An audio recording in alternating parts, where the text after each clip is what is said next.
Yesterday, we had a detailed brief on the successful joint operations that were carried out to destroy the terror infrastructure in Pakistan-occupied Jammu and Kashmir, as well as in Pakistan itself.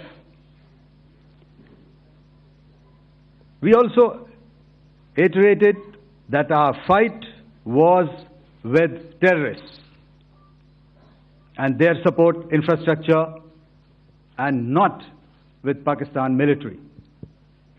However, it is a pity that the Pakistan military chose to intervene and bat for the terrorist, which compelled us to respond in kind.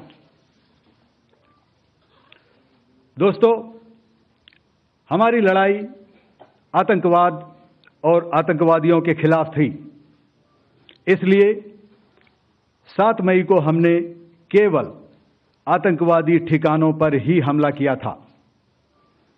पर अफसोस इस बात का है कि पाकिस्तानी सेना ने आतंकवादियों का साथ देना उचित समझा और इस लड़ाई को अपनी लड़ाई बना ली।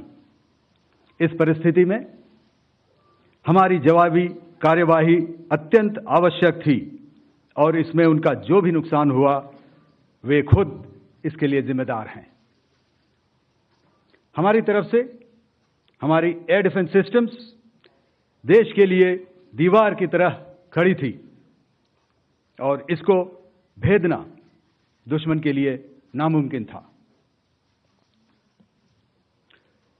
This brings me to the point, how have Indian forces managed to minimize the damage to both civilian and military infra in the country, in spite of the unrelenting efforts by the Pakistani forces?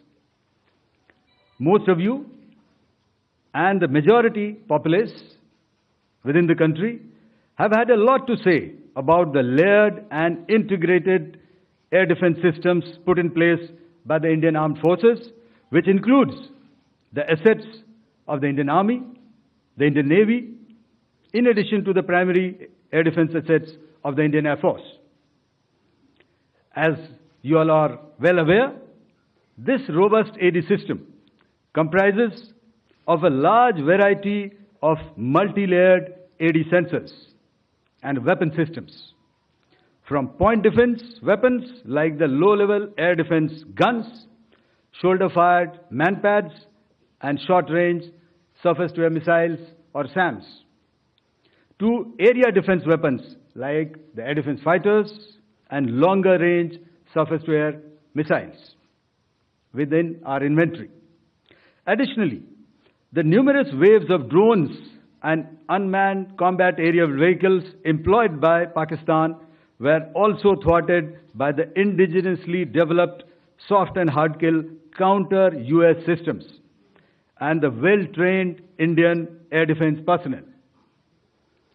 All this was brought together as an efficient and effective AD environment by the Integrated Air Command and Control System, or the ISCCS of the Indian Air Force, which accords us the net-centric operational capability which is vital to modern days warfighting. While much has been said and written about the newer systems, I would like to place on record the performance and efficacy demonstrated by even the older battle-proven AD systems like the Pechora, the Osa AK, and the LLAD guns in countering the Pakistani threat vectors in the current operations. They were all modern generations, but these battle-proven systems stood the test of time and took them on head-on. Another highlight has been the stellar performance of the indigenous air defense weapon system like the Akash system. Here, ladies and gentlemen, I would like to mention that putting together an operationalization of this potent AD environment has been possible over the last decade due to unwavering budgetary and policy support provided by the Government of India in acquiring state-of-the-art equipment and weapon systems. Some of the results achieved in countering the enemy threat vectors over the last week are now being shown on the screen. Shown on the screen is the probable enemy PL-15 missile, which is of Chinese origin. This missile has missed its target, and you can see the pieces now which are available with us. Another weapon system or weapon which was found was the long-range rocket, the pieces of which you can now see on the screen. We have talked about the loiter munitions and the unmanned aerial systems, and here are some of the glimpses of those systems which we have brought down.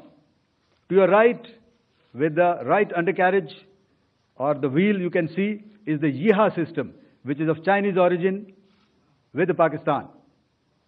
You can see some quadcopters, and you can see one odd Sonka drone hanging by the wire. All these have been brought down by our trained crew and air defense systems. As far as our offensive actions are concerned, yesterday I had already shared some details about the targets engaged by the Indian Air Force. The composite picture of the Indian Air Force targeting so far is now shown on the screen. As you can see, we have targeted the length and breadth of the adversary. I'm sure most of you would have already seen the effect of these strikes on ground, courtesy the large number of videos and photographs being circulated in the media. A few representative examples from the open source are now being shown to you on the screen. In fact, two of them. This is the strike on the Noor Khan Air Base. And you can see the effect. I'm sure most of you have seen the video. I have also picked it up from your sources only. And this is the aftermath of our strike at Rahim Khan Air Base. You can see the massive crater that it has left on its runway. And you can see the pinpoint accuracy of our weapons.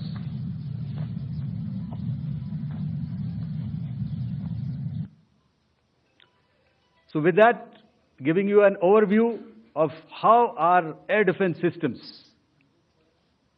have thwarted the enemy drones, their fighter aircraft, their missiles, and resulted in minimal losses on our side. I would now hand over to the DGMO to cover his portion. धन्यवाद air marshal Bharti.